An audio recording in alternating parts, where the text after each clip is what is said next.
রাজধানীর উত্তরায় সাততলা ভবনে আগুনের ঘটনাস্থলে আছেন আমাদের সহকর্মী ভাস্কর ভাদুড়ী। যুক্ত হচ্ছে তার সাথে। ভাস্কর, নিশ্চয়ই শুনতে পাচ্ছেন। আমরা মাত্রই যেটি জানতে পারলাম যে নিহতের সংখ্যা বেড়ে ৬ জন হয়েছে। নিহতদের পরিচয় জানতে পেরেছেন কিনা এই বিষয়ে জানাবেন। না, নিহতদের পরিচয় এখনো জানা সম্ভব হয়নি, কারণ উত্তরা 11 নম্বর সেক্টরের 18 নম্বর রোডের যে 34 নম্বর বাসা, সেই বাসার বিল্ডিং যে কর্তৃপক্ষ, সেই কর্তৃপক্ষ কিন্তু কোনোভাবেই সাহায্য করছে না, এবং সাহায্য না করার ফলে বাসার মালিক এক প্রকার পুরো বাসাটাকে অবরুদ্ধ করে রেখেছে, এবং তারা যে কারো পরিচয় নিশ্চিত করার ঘটনা, এবং আমরা গণমাধ্যম কর্মীরা এসে যে পরিচয়টি জানাতে সহায়তা করবে এমন কোনো পরিস্থিতিও তিনি কিন্তু রাখতে দিচ্ছেন না, এবং যার ফলে যেটা হচ্ছে যে বিভিন্ন ধরনের গুজব এবং বিভ্রান্তি কিন্তু বাড়ছে। আমরা বেশ কিছু অভিযোগ শুনেছি সকাল থেকে, যখন সকাল 7টা বাজার 5 মিনিট আগে যখন বিস্ফোরণের শব্দগুলো হয়, সেই বিস্ফোরণের কথা কেউ বলছে যে এয়ার কন্ডিশন, এবং কেউ বলছে খুব সম্ভবত গিজার থেকে কিন্তু এমন ঘটনাটি ঘটেছে। মূলত এই বিল্ডিংয়ের দোতলা এবং 3 তলায় একটি ডুপ্লেক্স ফ্ল্যাট ছিল। আপনি দেখতেই পাচ্ছেন প্রচণ্ড শব্দের যে বিস্ফোরণ, সেই বিস্ফোরণের কারণে বারান্দার যে গ্রিলগুলো, সেই গ্রিলগুলো বেঁকে গিয়েছে। গ্লাসগুলো তো কোনোটি অবশিষ্ট নেই, এবং তার পাশাপাশি এই যে আগুন, সেই আগুন মাত্র 15 মিনিটের ব্যবধানে দোতলা থেকে 6 তলা পর্যন্ত কিন্তু উঠে গিয়েছে। যারা ভুক্তভোগী এবং আশেপাশের রয়েছেন এলাকাবাসী, তাদের সাথে আমরা কথা বলছিলাম যে বিল্ডিং কর্তৃপক্ষ যারা বিল্ডিংয়ে যারা ভাড়াটি হিসেবে ছিলেন, তারা বারান্দা দিয়ে চিৎকার করে কিন্তু বলছিলেন যে ছাদের গেট কোনোভাবেই খোলা নয়। যেহেতু ছাদের গেট যদি খোলা থাকতো, তাহলে হয়তোবা নিহতের সংখ্যা কিংবা আহতের সংখ্যা কিন্তু আরও কিছুটা কম হবার সম্ভাবনা থাকলেও থাকা যেত। আমরা অনেকক্ষণ পরে 3 তলায় কিছু মানুষ দেখতে পাচ্ছি, যদিও তারা কোন বিল্ডিংয়ের অথবা কোন ফ্ল্যাটে সেটা এখন পর্যন্ত নিশ্চিত নয়। এক কথায় বলা যায়, ঠিক এই পরিস্থিতিতে যেখানে 6 জন ইতিমধ্যে মৃত্যুবরণ করছে, তার সেই প্রেক্ষিতে ঘটনাস্থলে যে পরিমাণ দায়িত্বরত কর্মকর্তা অথবা সরকারি লোকজন থাকার কথা ছিল, তারা কিন্তু কেউই এই মুহূর্তে নেই।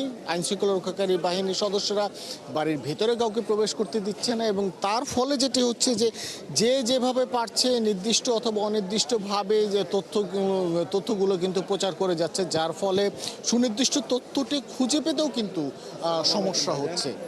আমরা যদি পুরো ভবনটি একটু ঘুরে দেখাই, তাহলে দেখাতে পারবো যে সকাল 7টা বাজার ঠিক 5 মিনিট আগে যে প্রচণ্ড শব্দে বিস্ফোরণ, সেই বিস্ফোরণের কারণে উত্তরা 11 নম্বর সেক্টরের 18 নম্বর রোডের যে 34 নম্বর বাসভবন, সেই বাসভবনের বাম পাশের যে দোতলা এবং 3 তলার ফ্ল্যাট দুটো রয়েছে, সেই ফ্ল্যাট দুটো কিন্তু প্রাথমিকভাবে আক্রান্ত হয়েছে, এবং আক্রান্ত হবার কারণে যারা প্রত্যক্ষদর্শী রয়েছেন এবং যারা আশপাশের বিল্ডিং ভবনে যারা রয়েছেন, তাদের সাথে আমরা কথা বলছিলাম, তারা কিন্তু আমাদেরকে জানিয়েছেন 7 থেকে 8 মিনিট সময়ে কিন্তু বিল্ডিংয়ের যে বাম পাশের যে চিত্রটি, বাম পাশের যে ফ্ল্যাটগুলো, প্রায় সবগুলোতেই কিন্তু তারা ধোঁয়া দেখতে পারে, এবং প্রচণ্ড কালো ধোঁয়ায় আক্রান্ত হবার ফলে অনেকেই ভিতরে চিৎকার করছিলেন। বিশেষত মহিলা এবং শিশুদের যে চিৎকার, সেই চিৎকার শুনে কিন্তু আশেপাশের অনেকে সাহায্য করার জন্য এগিয়ে এসেছেন, এবং যারা প্রত্যক্ষদর্শী রয়েছেন তারা কিন্তু বলেছেন তারা কম করে হলেও 3টি বিস্ফোরণের শব্দ শুনেছেন।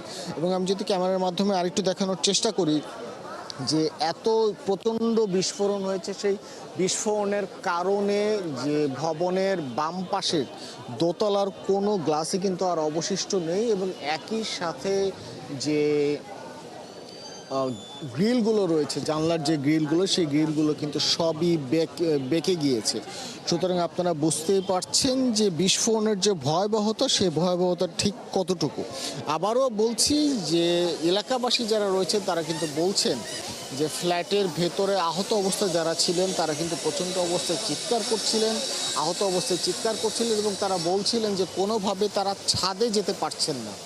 যদি ছাদের গেট খোলা থাকতো, তাহলে হয়তো বা আজকের এই মর্মান্তিক ঘটনার নিহত এবং আহতের সংখ্যা হয়তো বা আরও কিছুটা কম হলেও হতে পারত। তবে এখন পর্যন্ত ফায়ার সার্ভিসের যে তথ্য মতে, সুনির্দিষ্টভাবে ফায়ার সার্ভিস গণমাধ্যমের সাথে কোনো কথা বলেনি, এবং তারা পরিচয় জানাতেও কিন্তু পারছে না। তো তারা যখন পরিচয়টি জানাতে পারবে, তখন হয়তো বা বুঝতে পারবো, এবং একই সাথে তাদের তদন্তের পরে গণমাধ্যম কর্মী হিসেবে আমরা বুঝতে পারবো ঠিক কি কি কারণে এত বড় একটি বিস্ফোরণ হয়েছে এবং এতগুলো প্রাণ ঝরে পড়লো এবং একই সাথে এই বাসায় কোনো ধরনের দুর্ঘটনার সময় আদৌ ছাদের গেট কতক্ষণ খোলা রাখা হয় কিংবা এই বাসায় অগ্নি নির্বাপন ব্যবস্থা ছিল কিনা সেই কোনো বিষয় কিন্তু এখন পর্যন্ত নিশ্চিত নেই।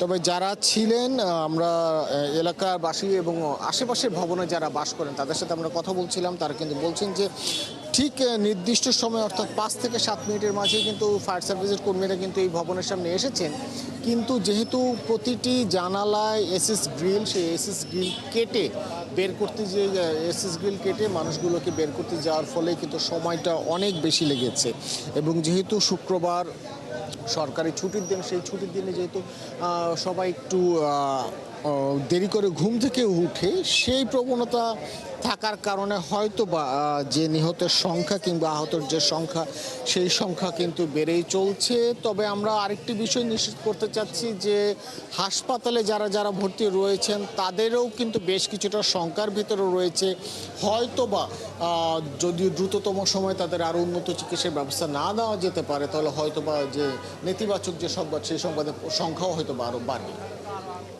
ভাস্কর, ধন্যবাদ আপনাকে যুক্ত হবার জন্য। আমাদের সাথে রাজধানীর উত্তরায় আগুনের ঘটনার খবর জানাচ্ছিলেন সহকর্মী ভাস্কর ভাদুরী।